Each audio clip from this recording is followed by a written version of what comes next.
Hello students, welcome back to my channel. So आज हम करने वाले हैं 3.3 एक्सरसाइज का लास्ट क्वेश्चन। इस एक्सरसाइज में हम सिर्फ इसी क्वेश्चन को एक्सप्लेन करेंगे एंड ये वीडियो हमारी सबसे शॉर्टेस्ट वीडियो होगी इस पूरे चैप्टर की। तो चलिए देखते हैं। क्वेश्चन लिखा हुआ है, 5 वर्ष बाद जैकब की आयु उसके पुत्र की आयु से 3 गुनी हो जाएगी। 5 वर्ष पूर्व जैकब की आयु उसके पुत्र की आयु की 7 गुनी थी, तो उनकी वर्तमान आयु क्या होगी। सबसे पहले तो हमें ये चीज पता है, ये हमने ऑलरेडी एक तो अल्फाज करके कुछ था उसमें ऑलरेडी हमने इसे एक्सप्लेन किया था, तो सिमिलरली ये क्वेश्चन वैसा ही है। तो इसमें करना क्या है, यहाँ पे पहले तो हमें दिया है जैकब की आयु, तो हम क्या मान सकते हैं, माना जैकब की आयु इज इक्वल टू x वर्ष। उसके बाद जैकब के पुत्र की आयु इज इक्वल टू y वर्ष। ठीक, अब देखिए मैं यहाँ पे ये लाइन बना रही हूँ, इट मीन्स कि ये यहाँ पे लिखना है, तो आप इसको पूरा प्रॉपर लिखिए। अगर आप 10th बोर्ड के एग्जाम्स दे रहे हैं तो वहां पे आप अगर ये चीज करते हैं तो इतना तो समझ लीजिए कि आपके मार्क्स तो चले जाएंगे। तो ये चीज आप मत करिएगा, ये मैं आपको सिर्फ समझाने के लिए कर रही। तो अब देखिए शर्त 1 देखते हैं। तो शर्त 1 में क्या दिया हुआ है, 5 वर्ष बाद। 5 वर्ष बाद मतलब कि अगर समझ लीजिए आज आपकी आयु 20 वर्ष है, तो 5 वर्ष बाद कितनी हो जाएगी, 25। इट मीन्स कि हम क्या कर रहे हैं, यहाँ पे ऐड कर रहे हैं।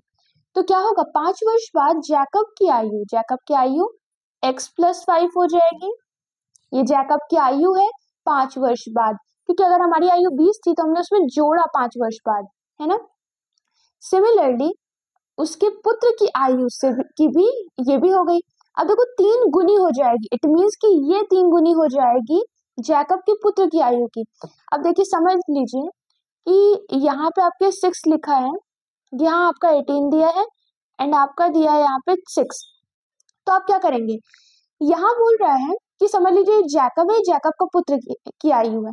अगर जैकब 5 वर्ष बाद 18 साल का हो जाएगा और जैकब का पुत्र 6 साल का हो जाएगा 5 साल बाद, तो इसका मतलब है कि और कह रहा है कि जैकब की आयु उसके पुत्र की आयु की 3 गुनी है। इसका मतलब ये ऑलरेडी 18 है। अब हमें जैकब के पुत्र की आयु जैकब की आयु के बराबर करने के लिए इधर 3 से गुणा करना पड़ेगा ना, क्योंकि ये ऑलरेडी 3 से गुणा है। अगर हम इसमें 3 से और गुणा कर देंगे तो ये तो बहुत बड़ी वैल्यू बन जाएगी और यहाँ पे वो 6 का 6 रह जाएगा। लेकिन अगर हम ये 18 रखते हैं तो 6 3 जा 18, ये भी 18 हो गया। तो समझ में हम क्या करेंगे, ये जैकब की 5 वर्ष बाद आयु 3 गुनी है जैकब के पुत्र की आयु से, तो हम यहाँ पे 3 से गुणा करेंगे। अब हम क्या करेंगे, यहाँ पे हम इसको सबसे पहले यहाँ पे सॉल्व करना शुरू करते हैं। ये इसके साथ ब्रैकेट के बाहर है, तो कैसे होगा, 3y प्लस 5 3 जा 15। इससे अब क्या करते हैं, हम एक्स वाई को एक साइड रख लेते हैं और वैल्यूज को एक साइड। एक्स यहाँ उतर गया, ये -3y हो गया क्योंकि इक्वल के इधर साइड था, एंड ये 15 ये प्लस से इधर आके माइनस हो गया। हमारे पास वैल्यू आ गई x is equal to x minus 3y is equal to 5। तो ये इक्वेशन फर्स्ट बन गई। अब हम शर्त 2 देखेंगे। शर्त 2 में क्या है, जैकब की पूर्व आयु कितनी है, 5 वर्ष पूर्व मतलब पहले, आप इसको भी देख सकते हैं। पूर्व आयु मतलब आप आज 20 साल के हैं, 5 साल पहले आप कितने साल के थे, 5 साल पहले आप 15 साल के थे, तो जैकब में से भी 5 घटा दिए। सिमिलरली हमने जैकब के पुत्र की आयु से भी 5 साल घटा दिया। अब बोल रहा है 5 वर्ष पूर्व जैकब की आयु उसके पुत्र की आयु की 7 गुनी थी। इसका मतलब ये ऑलरेडी बड़ी है, तो हमें छोटे वाले में 7 से गुणा करना पड़ेगा। अब हम इस इक्वेशन को खोलेंगे तो x minus 5 is equal to, इसे करेंगे मल्टीप्लाई 7y माइनस 35। अब क्या होगा, x y को एक साइड कर लेते हैं और वैल्यूज को एक साइड, तो x माइनस 7y हो जाएगा इक्वल के इधर आते ही, ये माइनस 35 है और ये माइनस इधर जाके प्लस हो जाएगा प्लस 5। तो आंसर क्या हो जाएगा, -30, क्योंकि जब दो साइन डिफरेंट होते हैं तो बड़े का साइन लग जाता है और दोनों एक दूसरे से माइनस हो सब्ट्रैक्ट हो जाते हैं।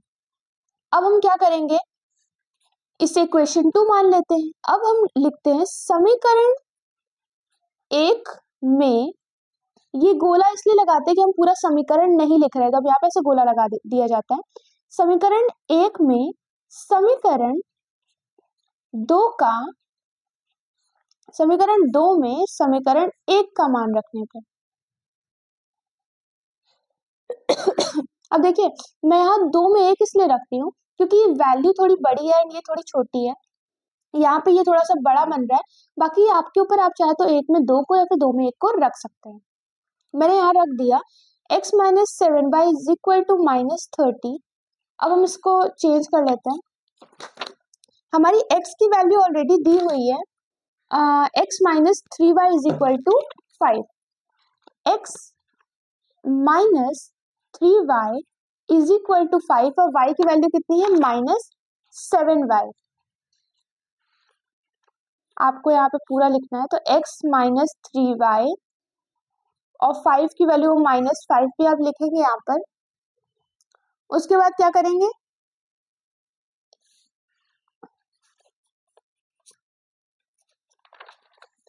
सॉरी एक चीज यहाँ रॉन्ग हो गई है कि ये 15 में से हमने 5 कैंसिल किया था तो यहाँ 10 हो जाएगा, तो इस चीज को ध्यान देना है। अब देखिए देखेंगे अगर हम, तो x की वैल्यू हमारी क्या है, इसको इधर लगा देंगे। इक्वेशन अगर x की वैल्यू निकालनी थी हमें तो 10 प्लस 3y रखना पड़ेगा, ठीक, इसे इक्वेशन 1 मानेंगे। तो देखिए अब हम x की वैल्यू 10 प्लस 3y रखेंगे। हमारा दिया क्या था, हमारा दिया था equation second x minus 7y is equal to minus 30। x की वैल्यू हमारी कितनी दी है, 10 minus plus 3y minus 7y is equal to minus 30। अब देखिए इसमें एक प्लस में और एक माइनस में, तो क्या करेंगे हम, बड़े का साइन लग जाएगा और वो दोनों एक दूसरे से सब्ट्रैक्ट हो जाएंगे, तो 4y हो गया। यहाँ माइनस 30 था, ये प्लस है, इधर जाके माइनस 10 हो गया, तो ये हमें मिल गई 40, माइनस 40 माइनस 4y। अब ये कैंसिल हो जाएगा, minus y is equal to 40/4 cancel करके कर देंगे 10, तो y की वैल्यू हमारी कितनी आ गई, 10 आ गई।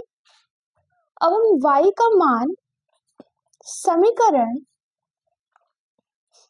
1 में रखने पर, 1 में रखने पर तब क्या होगा, हमारी 1 में रखने पर तो उसकी वैल्यू क्या थी, x is equal to 10 plus 3y, हमारी 10 ये है प्लस 3 इंटू वाई, वाई की वैल्यू कितनी थी, 10, तो हम ये ऐड करेंगे, 10 3 ज़ा 30, 30 प्लस 10 40, तो हमारी x की वैल्यू आ गई 40। तो हम क्या बोलेंगे, पिता को हमने x माना था और जैकब के पुत्र को हमने माना था 10 y, तो हम क्या लिख सकते हैं यहाँ पे, जैकब की आयु इज की, यहाँ वर्तमान लिख लीजिएगा, जैकब की वर्तमान आयु इज इक्वल टू 40 वर्ष, जैकब के पुत्र की वर्तमान आयु इज इक्वल टू 10 वर्ष। तो हम ये क्वेश्चन यहीं पे सॉल्व कर खत्म करते हैं, एंड हम इसके बाद वाली नेक्स्ट वीडियो में देखेंगे 3.4 एक्सरसाइज, जिसमें हम विलोपन और प्रतिस्थापन विधि को एक्सप्लेन करेंगे। आज के लिए इतना ही, नेक्स्ट वीडियो में फिर से मिलते हैं। Thank you.